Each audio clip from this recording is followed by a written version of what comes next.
পলাল দুই সন্তানক লগত লৈ হিজাব পৰিহিত বোৱাৰী পলাল লোহাৰ কাঠাৰ দুই সন্তানৰ মাতৃ পলাই গল বিবাহিত পুৰুষৰ লগত ঘটনা সন্দৰ্ভত আৰক্ষী থানাত এজাহাৰ দাখিল স্বামীৰ মুকালমুৱাৰ লোহাৰ কাঠাত বোৱাৰী পলাই যোৱাৰ ঘটনা সংঘটিত হৈছে লোহাৰ কাঠা গাঁৱৰ আৰিফুদ্দিন আহমেদ নামৰ লোকজনৰ হিজাব পৰিহিত পত্নী মিনতি বেগমে দুটি সন্তান লগত লৈ পলাই যায় ওচৰৰে হাবালাখাৱা গাঁৱৰ জমিৰুদ্দিন আহমেদ নামৰ লোক এজনৰ সৈতে জানিব পৰা মতে যোৱা 10 জুন তাৰিখে স্বামী আৰিফুদ্দিন আহমেদে ব্যৱসায় সূত্ৰে আছিল ঘৰৰ বাহিৰত স্বামী আৰিফুদ্দিনে ব্যৱসায় কৰি আহি গম পায় যে পত্নী সহ দুই পুত্ৰ কন্যা ঘৰত নাই পৰৱৰ্তী সময়ত তেওঁ খবৰ লাভ কৰে পত্নী মিনতি বেগমে দুটি সন্তান সহ নগদ 1,07,000 টকা লগত লৈ পলাই যায় হাৱালাখাৱাৰ জমিৰুদ্দিন আহমেদ নামৰ লোক এজনৰ লগত জানিব পৰা মতে জমিৰুদ্দিন আহমেদ ইতিমধ্যে বিবাহিত ঘটনা সন্দৰ্ভত স্বামী আৰিফুদ্দিনে আদাবাৰী পহৰা চকীত এজাহাৰ দাখিল কৰিছে মোহাম্মদ আৰিফুদ্দিন আহমেদ পৰিয়াল ৰাতি 8 মান বজাত মোক 6 মান বজাত ফোন কৰিছে যে কি বুলি কয় সন্ধিয়া ভাত বনাবৰ হ'ব কি বুলি অলপ কিবা জোগাল দি দিব মই ঘূৰি কৈছোঁ যে মই এতিয়া কাষ্টমাৰ আহিছে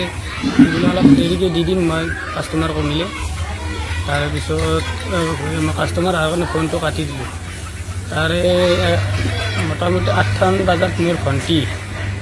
কি বুলি ফোন কৰিছে যে কি বুলি কয় বৌ ঘৰত নাই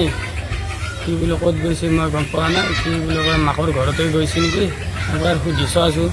মই ফোন মাৰিছোঁ তাতো নাই তাৰপিছত আৰু কি বোলে আৰু ঘৰত সুধি পেলাই কৈ দিলোঁ তাতে জনাইছোঁ ক'ত গৈছে ল'ৰা ছোৱালী দুটা নাই লগত এতিয়া ঘৰত ল'ৰা ছোৱালী দুটা নাই লৈ গৈছে ক'ত গৈছে এতিয়া বৰ্তমান সন্ধানহীন পোৱা নাছিলোঁ আজি আৰু আকৌ অলপমান তাৰে হেৰি পাইছোঁ যে বঙালী ল'ৰাৰ লগত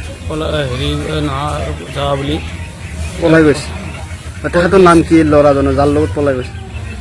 জমিৰুদ্দিন আহমেদ আপোনাৰ এই পৰিবাৰৰ নাম কি মিছ মিনতি বেগম আপোনাৰ নাম কি মোহাম্মদ আৰিফুদ্দিন আহমেদ থানাত এজাহাৰ দিছে নে এজাহাৰ দি দিয়ে লগত ল'ৰা ছোৱালী লৈ গৈছে লগত ল'ৰা ছোৱালী লৈ গৈছে কিবা টকাও লৈ গৈছে নেকি পইচা লৈ গৈছিল মোৰ পইচা আছিল 1,07,000 1,07,000 আছিল তাৰে 10,000 মই লৈ গৈছোঁ বেপাৰৰ কাৰণে আৰু 1,07,000 আছিল সেইখিনি গোটাই লৈ গৈছে আৰু অলংকাৰো অলপ আছিল সেইখিনিও লৈ গৈছোঁ মোৰ বাচ্ছাক বুলি মই জমা কৰিছোঁ বিজনেছ কৰি সেইখিনি লৈ গৈছে আৰু ডকুমেণ্টছো লৈ গৈছে news desk report Assam time ৰাইজৰ কণ্ঠ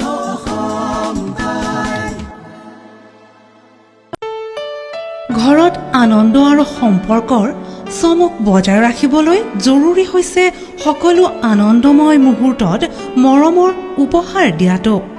সেইবাবে মধুশ্ৰী জুৱেলাৰ্ছে আনিছে সকলো ৰঙীন ক্ষণৰ বাবে বিশেষ গহনা হীৰাৰে হওক সোণৰে হওক বা ৰূপৰে হওক শ্ৰেষ্ঠ ডিজাইন আৰু হলমাৰ্কযুক্ত গহনাই ৰাখে সম্পৰ্কক নিখুঁত তেনেহ'লে আজিয়ে আনক আনন্দ মধুশ্ৰী জুৱেলাৰ্ছৰ সৈতে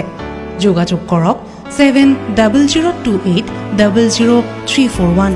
নাইবা ভিজিট কৰক LNB ৰোড নলবাৰী অসম